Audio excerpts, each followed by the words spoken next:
Olá, neste vídeo vou mostrar como alterar o volume no Samsung Galaxy S25 Plus. Então, para mudar o volume, você pode clicar em um dos botões de volume e isso ajustará o volume da mídia. Você pode ver a nota aqui, então esta nota indica que é o volume da mídia. Quando você clica em 3 pontos, pode alterar diferentes volumes para diferentes coisas, como o volume do sistema.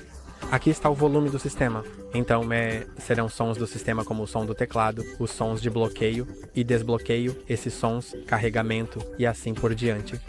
Então, este será o som de notificação de entrada, este será o som do assistente de IA, então, aqui será o som do toque para chamadas recebidas, e este é o som da mídia para vídeos, música e redes sociais.